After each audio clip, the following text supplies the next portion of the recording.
So I want to welcome you all. My name is Jerry Latan, and I own Sarasota Specialty Pharmacy since 2007. It seems like only yesterday. This is a wellness pharmacy. I know you have observed that we don't have cough, cold products, those types of things, and that's by design because we have three main focuses. One is patient education, which is what these monthly seminars are, and they are monthly, so if you have signed up, we would, again, notify you of our next seminar. Of course, you can always opt out at your convenience. The other is we don't fill regular prescriptions. All we do is compounding or customized medication. And this is an area that we work with Dr. Dana quite a bit, as well as other practitioners in the field. And then the third is nutrition supplementation. We do some testing for adrenal fatigue. Saliva or hormone testing, of course, which we're focused on tonight. We're available. I don't take insurance because I want to spend time with my patients trying to get to the root cause of what's going on with them. And Dr. Dana is what I would consider a functional medicine practitioner as well, where these practitioners are looking for root cause. They're not looking for putting a Band-Aid on somebody and sending them on their way and seeing them again in 6 months. So it's really about education and finding those kinds of quality practitioners and medical resources in the community. So we're excited to introduce Dr. Dana tonight. I remember her story from way back 2 or 3 years ago where she was working at Baycare, I believe it was, as a family practice physician, and got exactly into the same cycle that I just described and was totally frustrated by that.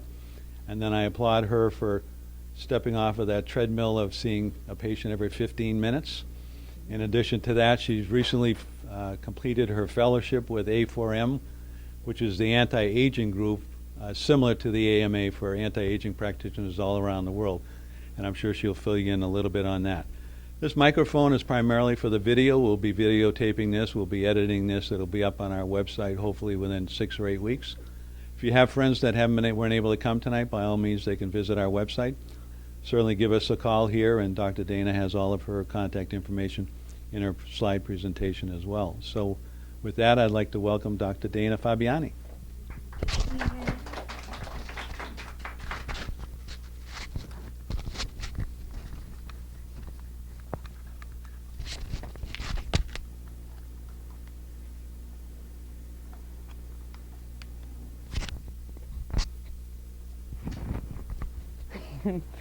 All right, thank you guys for coming. Tonight is all about hormones and mainly sex hormones. We're going to cover a few other hormones as well, but that's what we'll be talking about. So a little bit about me. Jerry gave a little bit of background about me, but I grew up in Ohio. I went to Ohio State for undergrad, and then I went to Ohio State for medical school, and then I was done with the cold, so I looked at warm places, probably like a lot of people. And then I went to Bayfront in St. Petersburg for my family medicine residency. And then I started practicing with Baycare in 2011. That was my first year out of residency, just in regular primary care. And then I was introduced to functional medicine by one of my friends, and I realized it was like opened so many other doors and helped so many people with how they were feeling instead of what I just learned in regular medical school and my family medicine residency. So a little over 2 years ago, I opened my own practice in in Sarasota. Sorry about that. And I'm on Clark and Sawyer on the corner, and it's kind of set back off Clark Road behind Acrofit Gymnastics, the old B-Dubs, which is now Oak and Stone, thank you, in those colorful buildings. So I have my own practice. I do primary care, but more of it in a functional medicine way. And I also just see functional medicine consults without being someone's primary care as well. I focus on anti-aging, regenerative medicine. As Jerry said, I've been working on my fellowship for a while, and I just finished last year and became board certified in anti-aging and regenerative medicine through the American Academy of Anti-Aging and Regenerative Medicine. Lots of words in there. So I've been in my own practice for 2 years, and it's called Sarasota Wellness MD. Probably going to do a name change here soon, so everything else will be the same. So a quick look inside, if you guys can see it, this is one of my main office exam rooms, and this little guy's my son, one of them. He loved being the model. And this is the waiting room, and as you can see, it's very just calming. I like allergy-free. I want you guys to come in and have a really good, calm experience and get what you need from me. This is the other part of my life when I'm not doing medicine. This little guy, Tanner and Tyler, you can see one of them's having fun, one of them's not. I just like pictures, so I put them in because I feel like it, makes you guys have more fun, and me at least. Okay, so we're talking all about hormones. So I'm going to show you a few videos because some of this stuff, and again, I like videos, but it takes a lot of hormones. It takes estrogen for energy, testosterone for strength, growth hormone to help us gain some muscle, progesterone to help calm. So, and that's me, by the way. Wow, oh my God. I did this when I was young, so I try to do it when I'm old too. And this is a really soft pit. Okay, so that's Mama Bear, and this is Tyler again. Ooh, I like the noise. Slow motion. I know, yeah. And this is his testosterone and growth hormone trying to grow. There we go. Okay, those are just for fun. Now we'll get into some eats. So if you guys have questions during the talk, I don't care if you raise your hand and ask them during. You don't bother me. Those two little kids, they bother me all the time. So it's like I'm used to that. So just a quick overview. We're going to talk about menopause and andropause, what that means, signs and symptoms that we might be feeling, and I might have you guys throw in a few signs and symptoms that you guys might be feeling. Talk about sex hormones, thyroid, adrenals, growth hormone. Because when we say hormones, a lot of people think, oh, it's just my estrogen. But we have so many different hormones that make us who we are. Bioidentical versus conventional hormones, routes of administration, safety, where do I get my hormones? Here. Compound versus retail, monitoring, follow-up, and alternatives to hormones or additions to hormones if it's just not making you feel 100%. So, menopause. So menopause is a time that marks the end of your menstrual cycle for after 12 months of not having a period. That's considered menopause. Menopause can happen in our 40s, our 50s, sometimes earlier. The average age is 51. Today I had a new patient. She's perimenopausal at age 37. So we have to look at it earlier. I know someone that was perimenopausal when they were 28. So just because you look good on the outside doesn't mean you feel good in the inside.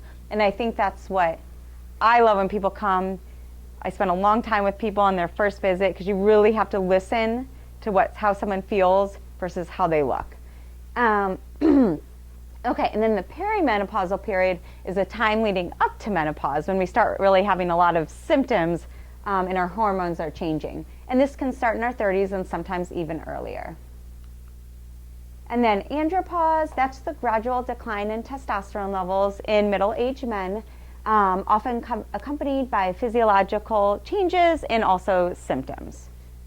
And that is not my husband, but it could be my husband. Okay, I think the next slide, okay, before we go there, I like to be a little interactive to keep our blood flowing in our brain. So can you guys just name out some symptoms you guys might be having or you think that's related to hormones changing? Really fast. Okay, yeah, weight gain, right. What else do we have? Fatigue. Tired, fatigue, yep. Low libido. Low libido. Brain fog. Brain fog, that's a super common one. All these are really common ones, but okay, I'll help you guys out. What'd you say? Erratic emotions. Yeah, exactly. So fatigue, you guys got hot flashes for women, mood changes, anxiety, depression, and sometimes in men, instead of like a lot of times women are very anxious or irritable, and sometimes men will just become apathetic and just don't have energy to do things. It doesn't mean they can't have anxiety as well. And sometimes depression, insomnia, which is not being able to sleep, You might fall asleep but have multiple awakenings during the night, low libido, weight gain, like you guys notice, and also with some people, a lot of women have weight gain, and then a lot of men complain about not being able to gain muscle anymore, and women as well. Hair thinning, dry skin, vaginal dryness, vaginal itching, erectile dysfunction, whether it's not be able to get an erection or even just taking longer to have an orgasm. Urinary tract infections, which I think a lot of people don't link to hormones or estrogen, but a lot of people do get that when their hormones are falling. Heart palpitations and unable to gain muscle. I probably missed a few, but you get the point. A lot of vague symptoms that your labs might look perfect, but you feel all these symptoms and you walk out feeling defeated if you don't talk about hormones. So sex hormones is our focus today, but I might have talked about thyroid once, I can't remember. But there's a lot about thyroid, adrenals with the cortisol, growth hormone. We need to balance these all to feel optimal. And sometimes it's just someone's sex hormones that are going down and everything else is good. So great, we give a little hormone therapy and we feel good. But if not, we have to take all of these others into account. It's like, I always explain to patients, like you have a whole pizza or a whole pie, and if we just fix 1/10 of the pie, the hormones, maybe we don't feel good and we're wondering why. So we want to look at the whole picture, and that's how I approach medicine, wellness, anti-aging, whatever we want to call it. So let's start with sex. Hormones. Okay, so when we think of sex hormones, we think of estrogen, progesterone, testosterone, DHEA, pregnenolone, and men and women, we both have all of these things, so it's not just testosterone in men. Women have it too, we just have them at different levels. And when we replace it, we're going to be using different amounts as well, obviously. Excuse me, your Yes. last bullet there is totally unfamiliar to me. So pregnenolone, and I have a slide on that, so it's, and that's, yeah, it's higher up in the pathway that then breaks down to make hormones. And I put it on there because some doctors like to put patients on pregnenolone. I don't really use pregnenolone because I measure some of the hormones and I rather target specific downstream versus using something upstream and hoping it gets to where I want it. Okay, so this is the next slide for you.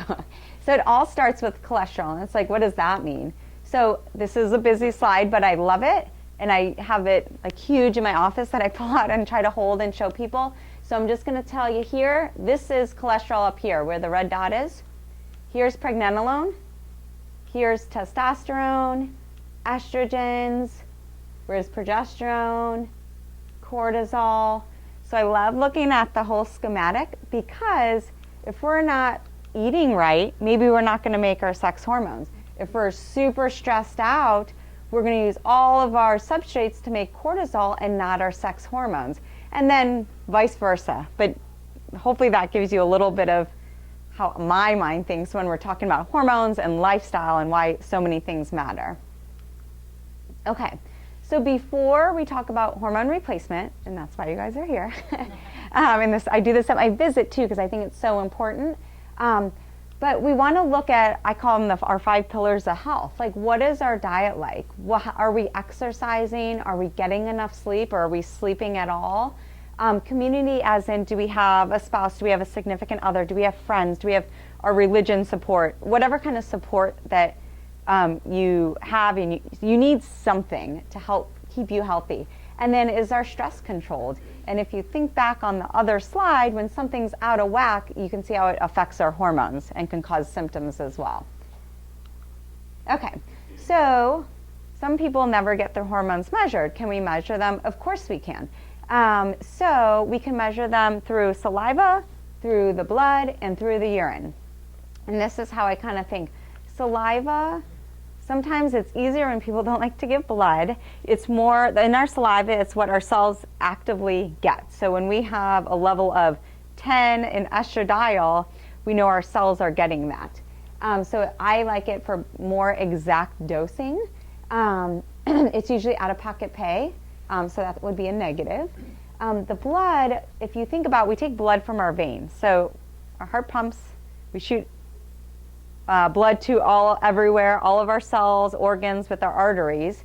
It drops it off, uses it, and then our veins take it back to our heart. So when we check what's in the blood, in the vein, we're kind of looking at leftovers, but it's easy, because I usually draw other blood. It's easy to do, it's covered by insurance, and we can still dose off of the blood, just not as exact as saliva. And then urine, some of you might have had urine testing, some of you might know about it. And some of the companies say you can dose off of it. I don't love dosing off urine, but I do like looking at estrogen metabolites, because with the way your body breaks down estrogen can be more carcinogenic or cancer causing or safer. So we kind of like to look at how you're breaking those down.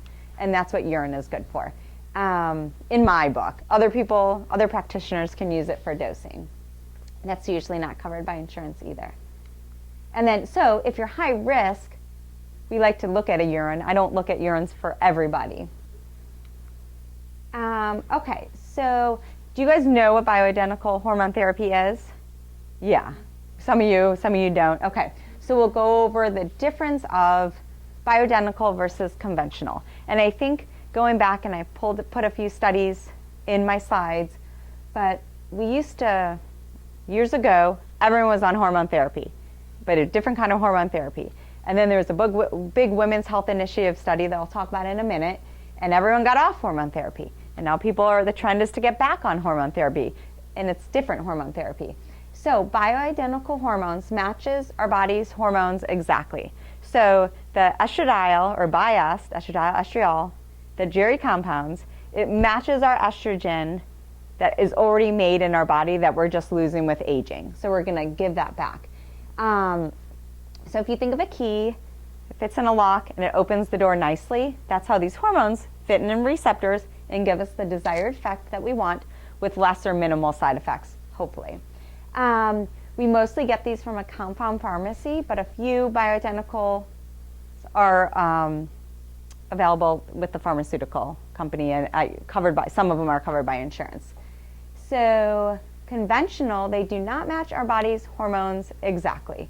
So we were talking about the Women's Health Initiative, the old hormones that we used to use and that are still in birth controls and stuff like that, but the hormones come from horse urine. So we take those estrogens from that, and then it's mixed with some synthetic of trying to match our hormones. And then the progesterone is actually a progestin. So if you think of the key lock, we have, and I think I have a picture, hopefully it's my updated, hopefully this is, we have a picture of the different types of hormones. So when you're trying to fit the key into the lock, it's a little sticky and it might not be able to open the door appropriately. It tends to have higher risk with more unwanted side effects. We talked about where it came from, and like more pharmaceutical, big pharma managed, which sometimes I like to get away from that. So this is look at natural progesterone in our body, and then look at a synthetic progestin. Can everyone see? Am I in the way for you guys? Sorry. So you could see how they don't match exactly. So when we're trying to fit that into our receptor in our body, we might not get our exact benefit that we want. And then I just had to find an image. So Premarin isn't, not anything against Premarin, but this is human estradiol, and this is the horse estradiol, which you see they circled. The double bond is different, which I know it doesn't look like a huge difference, but if you know chemistry, it is a big difference. So, okay. And then as they list here as well, the horse urine has a higher affinity for bind and a stronger effect. Therefore, we can think about maybe some more side effects. And it takes longer to break down. And is the Premarin the equine estrogen? Yes, yeah. And so it's conjugated equine estrogen, so it's about 40%, I believe, horse urine, or 40% estrogen from horse, and then the other 60% is synthesized, trying to match ours. So it's a mixture. Yep. Okay, routes of administration. Yep. I just have a quick question. Are there times that bioidentical doctors will put you on both? Like give me an For instance, example. a bioidentical hormone cream and a patch from a pharmaceutical company? I guess if you're using estrogen patch, which some of the estrogen patches are bioidentical. So they might do an estrogen patch and then do a bioidentical testosterone and cream and a progesterone oral, you know. So and then sometimes we'll use 2 estrogens, one vaginally and one a cream or one a pill, depending on the effects that we need. So, but usually not like a pill and estrogen cream, unless you're using it vaginally just for dryness. Make sense? Okay. But I don't know what people are doing. Everyone's doing, because everyone has a little bit different way of practicing. So, medicine's an art, they say. So routes of administration, there's pill, there's troches that like go in your side of your cheek and they dissolve and absorb that way, so the buccal membrane. Creams for the skin that you could put here, here, back of your knee, thin skin or thin areas. Vaginal creams, suppositories for the vagina, pellets, sub-Q, which like are inserted right here. I don't do the pellets only because for mixed reasons, but I don't do them. Some people do. And you'll just get a hormone, estrogen or testosterone slipped into the under the skin. So a little procedure. And injections. So what about the safety of hormones? Because there's a lot out there, and some people absolutely love hormones and some people won't ever touch hormones, and there's people in the middle. So do they cause cancer? Can I stay on them forever? What about my heart, my bones, my brain? My friend told me not to, or my friend said this was the best thing in the world. So overall, this is from the most updated, there's a website up to date, and they look at all of the new literature, old literature, review it. So overall, and this, we'll go into it, this is a lot of research on the older hormones and not the newer bioidentical hormones. That's emerging. But the hormones, we consider the initiation of menopausal hormone therapy to be a safe option for healthy, symptomatic women who are within 10 years of menopause or younger than 60 and who do not have contraindications such as breast cancer, heart disease, clots, stroke, or active liver disease. So and this is what the literature says, but there's caveats to some of that. So I don't follow this 100%. I think hormones are even safer than this shows, and we can talk about that more. You feel free to ask questions. Can you address the younger than age 60? Does that mean any of us older than 60 should head out the door? No, and don't, I know. And like, I was like, I contemplated about putting that down, but I want you to know what the literature currently says and what, because someone will go to your regular OB and they say, you never need to touch progesterone. And we have a different thought about that. So I want you guys to know what's out there. And then the next slide or few slides are going to say what the caveats to this statement is. So no, don't go anywhere. Prior slide, I think there was an item that said, can I stay on them forever? Yeah. Which would imply This would imply over 60 if we're fortunate to live that. Right. This would imply no. Right. This statement, and again, that's why I consider not putting it in there. But I'm like, this is what's out there. Yeah. But yeah. So I don't 100% agree with that. I have ladies on hormones in their 80s and their 90s, and they only come to me to get that hormone script filled. They have their primary, their 5 specialists, and me because they want their hormones, and they've been on them for years and years and years. But these 10, I think a lot of it is all of lifestyle. It's like, are we a healthier population versus not? And what type of hormones are we using? Are we using oral or topical? And we're going to jump into that as well. So that's one statement. So the Women's Health Initiative, there's conclusions from here. We'll go over that, and then some limitations to that study. And this is where a lot of the hype about hormones came from. So it showed a causal relationship between combined oral, conjugated equine estrogens, and progestins. So that's not what Jerry makes, and that's not what I use. But this is what these studies are saying. And breast cancer risk. So it shows 3 additional breast cancers in 1,000 patients for longer term use, not seen in less than 5 years, but for longer use. But again, we're talking about different hormones. It did show a lower risk for breast cancer with unopposed estrogen. So someone just using the estrogen, it was still the same estrogen. So 2.5 fewer cases out of 1,000 in shorter use, but increased in extended use. Studies always get this, and this, but this is what out here. So limitations in this study, huge study. It was an older population. They use the oral equine estrogens, which are higher dose versus what we're using, mainly topical, sometimes a troche, which is still considered not oral, bioidentical estrogens.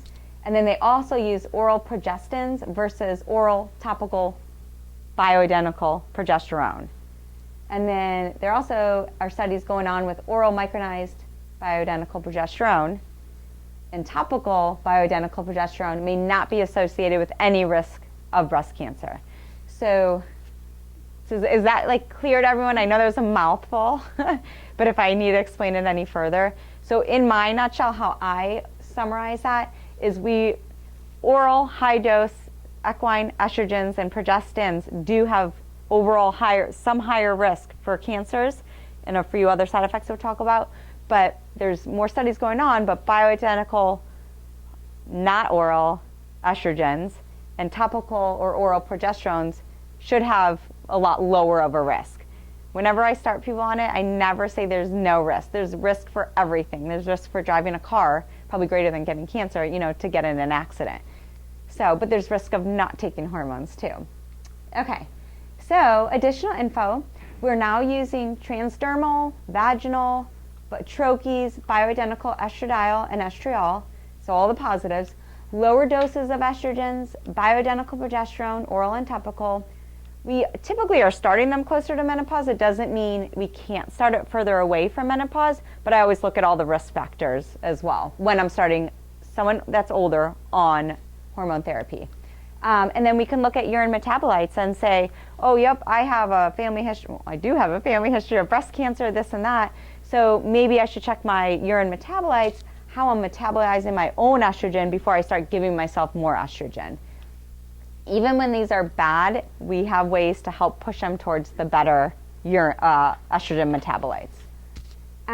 Okay, more benefits. It helps bone density, protects our brain. Progesterone protects from endometrial cancer, decreased risk of colon cancer, increased risk, and no increased risk for heart disease with estrogen use at a younger age. So we just have to be careful when we start using them in older women. Questions on that? So lots of benefits too. Okay. For our men are typically a little bit, they just like do a lot better on testosterone, so they're typically a little bit easier. But some of the safety in men, we like to monitor testosterone levels, your blood level, in your CBC, your PSA, which is a prostate-specific antigen, and liver enzymes. We're taught to monitor all of this, but studies show that overall there's no increased risk for heart disease, prostate cancer, or enlarged prostate. So you're at a normal risk just like anyone else that's not using hormone therapy. And I've had patients with prostate cancer on testosterone therapy, of course with their urologist, okay, and they've cleared their prostate cancer. So, or it just steadily stayed. So it's not an absolute contraindication. We just got to talk to your doctor, your urologist, whoever's managing you. There's a lot more hype on estrogen than testosterone. So, okay. Where do I get my hormones? So if you want to start on hormone therapy, you would go to your doctor and get a prescription. We'll get evaluated and then get a prescription. And then you can get it from a compound pharmacy, Sarasota Specialty Pharmacy. Just making sure you're listening. You can get some of them at retail pharmacies. So some of them there's certain medications at certain doses that are bioidentical at the regular pharmacy. So if that's your right dose and you want to do it that way, you can do it that way. And then insurance, some may be covered, sometimes they're not. A lot of times they're not covered, I should say. So compound pharmacy versus retail. A compound, you don't get any excess fillers. So some people, a lot of times we don't think about this, but they have dairy in them or lactose or gluten, and people are sensitive to these things, or coloring, stuff like that we don't want. So Jerry leaves them all out. Even for really special patients, he might even make it even better. Or I just call and say, don't put any of that in. One of my favorite ingredients is love. Love, yeah. Aw, that's so sweet. I need to start on hormones. Okay, and then another great thing is precise dosing. So sometimes, like, we might think, oh, everyone started on 1 milligram or 2 milligrams of estrogen, and some people need more, some people need way, way, way, way less, because some people are so sensitive to medication. So it's nice that we can compound it at any dose that we want that. Not usually covered by insurance, and not here, right? No insurance here. And we got to support our local business. And then the retail pharmacy, they carry some bioidentical, like we said, fixed dosing, but it might be your dosing. Sometimes they will have these fillers that we don't want. Typically covered by insurance there, and then supporting big pharma. Okay, so after you start on hormones, some people just get sent away, but I think it's important to follow up, see how someone's doing, and see your levels. And I take both of those into consideration, because someone's estrogen at this level might make them feel good, but might not make Robin feel good. So you want to look at symptoms as well. So the first time, typically, a lot of times I'll follow up people in a month or 6 weeks, but not measure anything, just to see how they're doing. But then do some blood, urine, or saliva at 3 months, and then we can spread that out usually till 6 months, depending on how someone's doing. We want to look at blood levels, and this is if we're using combination, kind of listed everything that I monitor, but blood levels, liver enzymes, PSA in men, making sure females are up to date with their breast imaging, whether they do mammograms, thermograms, ultrasounds, MRIs, whatever their risk indicates for them. Up to date on pap smears. If needed, a uterine ultrasound. Typically, you don't have to get that, but some cases we want to get an ultrasound of the uterus, and then just checking the prostate, making sure we're not stimulating unwanted growth or causing urinary symptoms or anything like that. Okay, so that's overview of sex hormones. I threw a few other things in just to get your brain thinking and knowing that there's other stuff out there as well. So I feel like newer-wise, a lot of people are talking about growth hormone, and growth hormone is what makes my little guy hopefully grow nice and tall. But to make us feel good in who we are and help our hair, help our sleep, help our skin, build our muscle, keep our weight down. So we can safely boost growth hormone. People that inject high doses of growth hormone, we don't want to do that. But if you there's a topical homeopathic growth hormone called Somaderm, and it also has adrenal support and thyroid support, thank you, in it. And that's dosed twice a day, 5 days out of the week for that.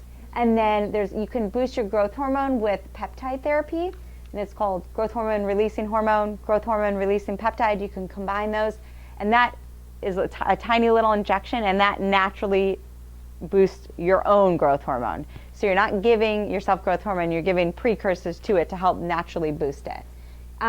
So we get improved sleep, energy, muscle strength, libido, skin, weight loss, hair growth, focus, immunity, soreness, muscle recovery. So a lot. And you notice a lot of these symptoms overlap with hormone symptoms. They overlap with thyroid symptoms. And no one expects you guys to know that. I think I would expect your doctor to know that, or me, or whoever you go to when you're not feeling good. But this is something, if you're on hormone therapy and you're not doing well, maybe, or you're not doing as well as you would like, maybe thinking about a growth hormone booster would be for you. Uh-huh. I don't really do kids mostly, but I would not give that to kids. If they have a true growth hormone deficiency, I would have a kid see an endocrinologist, and they do growth hormone injections or however they dose it. I don't do that, but I would not recommend for kids, yeah. Quick question. Uh-huh. How often is the injection? So the injections are 5 nights out of the week. So you give... Injecting yourself? You inject, yeah. They're tiny, tiny insulin needles, and you can do here, arm. It's just sub-Q, and 5 nights on, 2 nights off to get just primary receptors. Do you happen to know off the cost of that? My son was actually on growth hormone, and it was very expensive. Yeah, so the peptides A month is, I think it's about $250 or $250, $300. I mix some of these pricing peptides up in my head, but I think $250. And then this is like $175 or $150. It's $170 if they buy straight out, Yeah. and $149.99 If you're like signing, because you can do that. And I think we can talk after, but kind of depending on what your son's goals are, for that. Oh, this would be, he had a long history of Oh, okay. Yeah. Okay. All right. So what's new? We talked about peptide therapy. Votiva I'm going to talk a little bit about. Nitric oxide cream. And there's always new supplements that are, all around. So peptide therapy. We talked a little bit about the peptide therapy to boost your growth hormone. So peptides are links of amino acids that we naturally produce in our body that now this whole new area of medicine is trying to make more for anti-aging. So we can replace what we're losing, just like our sex hormones or growth hormone and these other peptides. The most common peptide, I would say, is insulin, that everyone knows that's considered a peptide, and we've been using that for years and years. The peptide therapy is used to treat all types of conditions: anti-aging, repair, autoimmune, boost growth hormone, natural Botox for the face. So they're making lots and lots of stuff. Okay, another thing I wanted to mention is vaginal rejuvenation. So a lot of times we'll use hormone therapy for many different reasons, but specifically for below the belt, vaginal dryness, vaginal pain with intercourse, urinary incontinence. We put estrogen down there for that. Some people don't want to do estrogen, and sometimes we need even more than estrogen. So this new device called Votiva, and the wand is called Forma V, is bipolar radio frequency that you would treat the vaginal area, and that it stimulates new collagen and new blood flow to kind of plump up the area, help with incontinence, help with vaginal pain. It can tighten, and you can tighten the outside for cosmetic appearances as well. But more, you can use this in addition to estrogen or instead of estrogen if people can't use estrogen or don't want to use estrogen. The procedure is super simple. It's in office. You do it 3 times, 1 month apart, and then you usually touch it up in a year. And then the machine also comes with microneedling machine, and that's more for like cosmetic outside vaginal rejuvenation, tightening the labia, but also you can use on your face and anywhere else. But I just want to throw that in since we're talking about hormones. Okay, this I learned at my conference just the other month about this new cream, nitric oxide cream. So nitric oxide is one of our main components in the body, and it helps our blood flow and helps bring blood flow to the heart, to our vessels, helps our blood pressure, the skin. So one of the doctors made a cream, and you pump out 2 different pumps, and when it mixes, it creates nitric oxide, and it's made for the face. And I was like, oh, I wonder if you can use it below the belt to help with dryness, because you're bringing blood flow. That's what the machine does. That's what estrogen does. That's why it works, is it brings blood flow. So your body can do the work of moisturizing it and not causing pain. We get pain because things get dry and thin and uncomfortable. So I asked him, I'm like, can we use that down there? And he's like, I'm actually creating a new formula for just below the belt, but you can use this cream down there as well. And I've been doing it, and I really enjoy. I do it for my face and down below the belt. I was like, I had to try everything, and I love it.